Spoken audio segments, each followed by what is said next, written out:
When you struggle singing higher, it's usually because the larynx is rising. As the larynx rises, often the vocal cords pull apart, and you crack or break into falsetto. It's very embarrassing, especially if you have a special note you want to sing and your voice explodes in front of everyone. What I'm about to show you is so simple. You might feel I'm wasting your time, but this may be the very thing you need to make singing higher than you ever thought possible. Are you ready?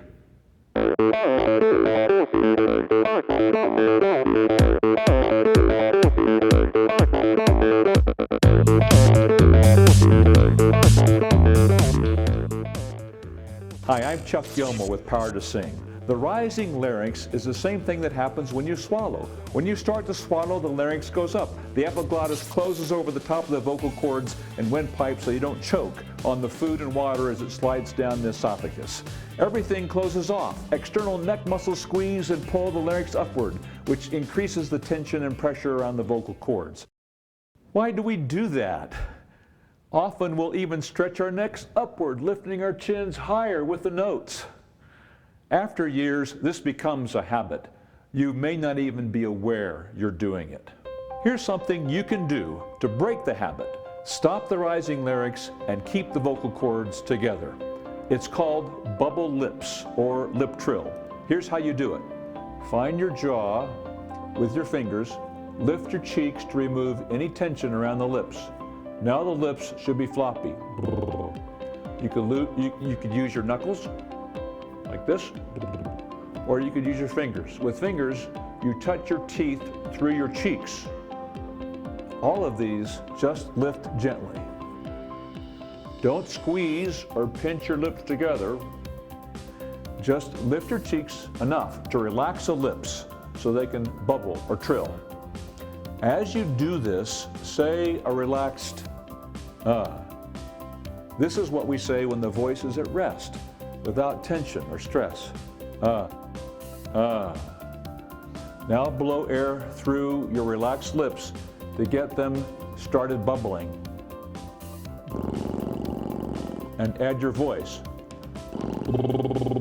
Don't blow too hard or too loud.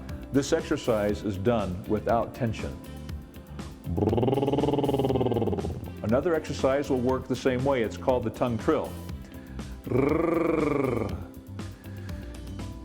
So, why did the vocal teacher install windshield wipers inside of his car? I just had to share that. So here's how to use these exercises. You can use any scale or substitute them into any song to help you lower the larynx. For example,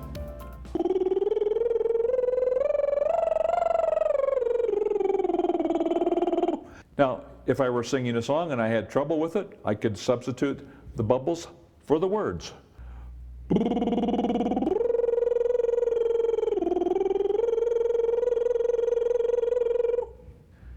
Here are some special tips to maximize the benefits of these exercises. Stay relaxed. This exercise is to eliminate all muscle tension. Don't blow too much air. You want your lips and the air to be balanced. Too much air and the lips blow apart, or you have to tighten them, which prevents them from bubbling easily. You want your lips as floppy and slow as possible, not tight or fast. Don't pinch the sound as you go higher. Let me show you. You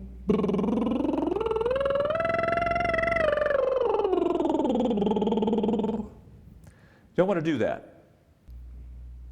Rather than pinching it, you want to maintain a relaxed and open feeling in the throat. Here's a good way to find that.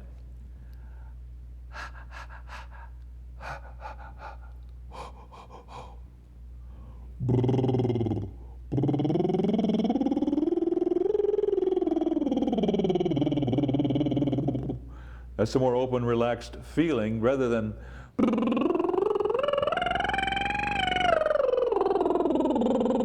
there's not a lot of benefit in that. Bend at the waist to help you vocalize on the higher pitches if needed.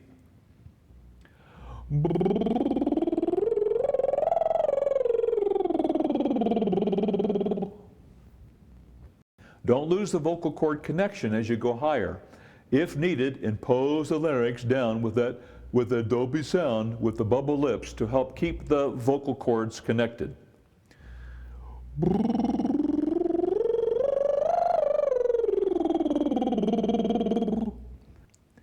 If the vocal cords want to disconnect, do the lip trill with your lips almost closed.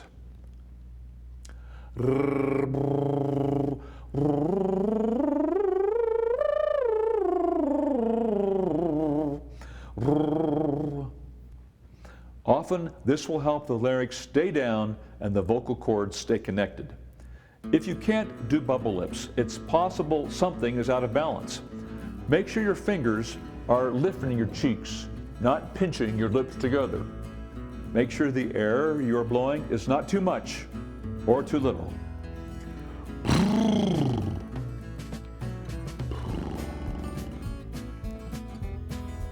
Here's a special tip. Make sure your voice is moderately strong.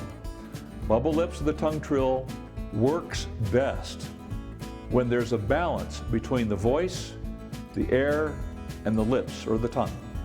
Too much or too little of one of these, and you can't do it well. Why does singing higher with bubble lips or the tongue trill work? The vocal cords and the lips or tongue resist the airflow from the lungs. This helps create some gentle backward air pressure on the larynx, which keeps it from rising. It interrupts our normal thought process and disconnects us from our habit of reaching upward. When everything is in balance, it eliminates external muscle tension and allows the internal muscles of the vocal cords to function freely. This helps the vocal cords function at their best.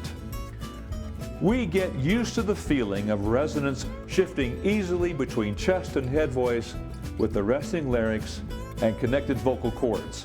This is the ideal condition for great singing. The larynx wants to rise and the vocal cords often crack or break, or we go very light and breathy right at the first bridge of our voice. Bubble lips or tongue trill will help retrain this tendency. What we tend to do when we sing at the first bridge is what vocal types are all about. If you sing light and breathy, so you can get through the first bridge without cracking or straining, means your vocal type is likely light chest, no chest. If you don't know your vocal type, go to powertosing.com and take the power test and quiz. The answers to the quiz will give you your vocal type. Once you know your vocal type, go to the Knowledge Center and watch the videos about your vocal type and download the free exercises. These exercises are designed to help you eliminate vocal weaknesses and immediately begin improving your voice. I'm Chuck Gilmore with Power to Sing. You can sing higher with beauty, confidence, and power.